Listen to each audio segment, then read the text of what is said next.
Hi, this is David. In the last video, I walked you through the one of the labs here in mastering GitHub Copilot. Specifically, it was this one, getting started with GitHub Copilot. And I actually only, if I go to the exercise, I've forked this repository and now it's in my own repo. And I walked you through step one of the exercise, showing a few things that you could do in the ask mode of GitHub Copilot.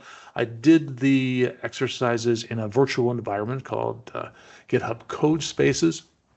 I recommend you watch that short video so you can get up to speed with this, because this video builds on that one. Today we're going to do step two down here to get some work done with GitHub Copilot. Unless we just sort of explain what happened and ask for some help and what commands to run. This time we're going to actually change things, but we're not going to have GitHub Copilot change them directly. We are instead going to ask it how we can change it. So this will be the ask mode that we'll be using. So I've launched the application here. And if I ask it this question, at workspaces, remember at workspaces is an agent that understands the entire repository. We're going to ask it at workspaces, students are able to register twice for an activity. Where could this bug be coming from? Let me show you that bug that I'm talking about. One way to run this thing is by going on this tab right here in the sidebar and clicking that run and debug button right here. And it starts up my application. And now I can open it up in a browser, and here it is. And remember that it allows me a student to register for an activity. That's fine. But the problem is that a student can register for more than one activity, or even register for the same activity multiple times. So here David is registering for the chess club twice and this programming class once. I don't want that to happen. These are all happening at the same time.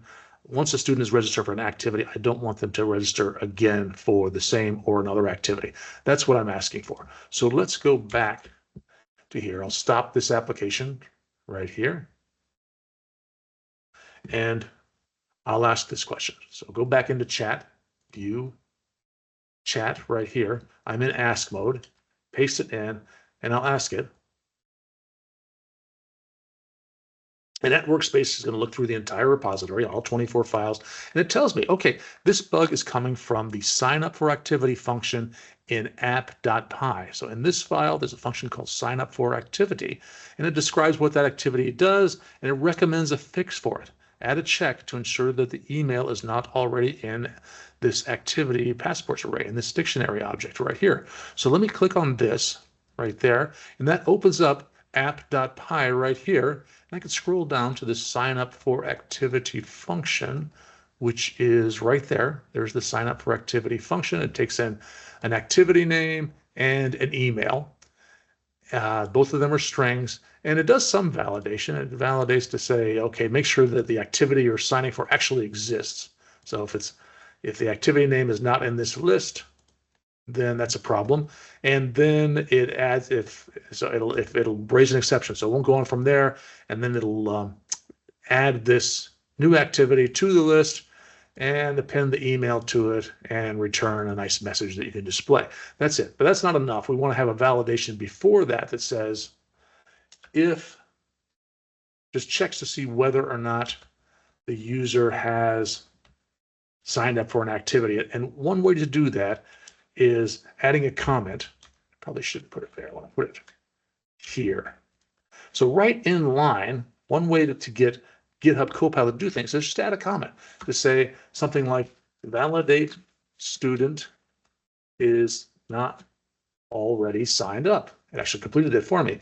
And you notice that this is kind of grayed out. It might be hard to see on your screen, but it's suggesting some code. And I can press the tab key right here to accept that code. It'll add some more code. I'll press the tab key to accept that. And now I'm done.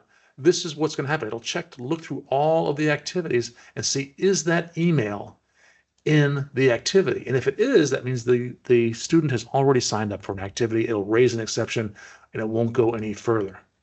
So let's do that. Let's save that. Run this again.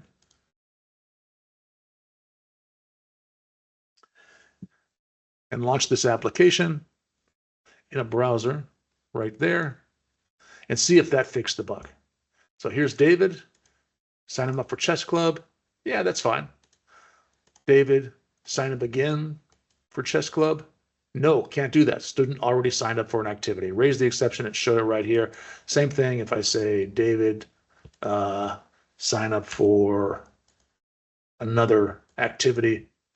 We only want a student to sign up for one activity and only one activity. So that did it. That fixed the bug. And see if we can add some more functionality to this. And I'll show you another way to interact with GitHub Copilot. We showed the chat window, which was down here.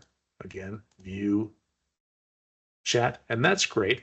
But one way we can do it is to press the Control-I, or we press Command-I on a Mac. So Control-I brings up this inline chat window, just a single line, and it knows exactly where we are in our code. So we can add code to say something like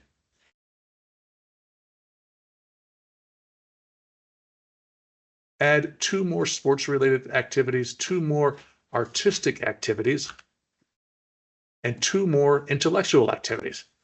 Let's try that. And now what will happen, it'll start thinking about it, and it recognizes where I am, that on this activities line, it's creating this collection of chess club, programming club, gym classes, and it wants to extend it by adding 2 more of each of those categories right here. And we can accept that, or we can just say no, reject it by hitting close, or we can regenerate, which will create another version of the code, probably a slightly different one. If we don't quite like that way it's doing it, I'm going to accept it. And now the green goes away, and now we see that this activities list doesn't just have these 3, it has a whole bunch of more activities in it. And if I run this application again,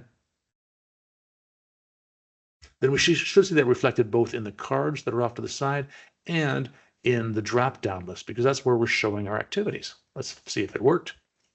Here are the cards off to the side. There's a lot more than 3 here. There's a bunch more that were added. Same thing here. We've added a lot more activities here. So GitHub Copilot got it right. The final thing I want to show you involves checking your code into source control. Whenever we commit code to source control, we want to add a commit message. And we'd like that commit message to be relevant so that somebody looks at the history of the code base, they can see from our messages exactly what we did and find when a change occurred. Well, sometimes that takes some effort, but GitHub Copilot makes that easier. Over here in the sidebar, we do have, I hover over this one, a source control tab. Now in here, it doesn't show what I want to do. I'm going to use this hamburger menu to say view source control. And here, this is what I really want. This shows me for the source control, I've changed one file, app.py. If I click on it, it actually shows me what the changes are. So generally, historically, what I've done is I've looked at these changes. I said, oh, I see that I changed this and I changed that. And I'll think to myself, what is a good way to describe what my changes are? GitHub Copilot makes that easier. Up here, just above the commit button, that's where I would type my message. But there's this little thing, looks like a couple of stars, and it says generate Copilot message. I'll click on that, and it will examine what the changes were and come up with an appropriate message for my commit. And I should read that and make sure that it is appropriate, that it makes sense, but it saves me some work. And now when I hit commit, it says there are no changes because there's a step I need to add it to source control. Before I commit it, I'll say yes, add it to source control first, and then commit it. And that worked. Now it's committed, it has an appropriate commit message for that change. So in this video, I've shown you some other ways to use GitHub Copilot, using the inline chat, using it to create some commit messages for GitHub, and using it to generate code to fix a bug. This is David. Thank you for watching.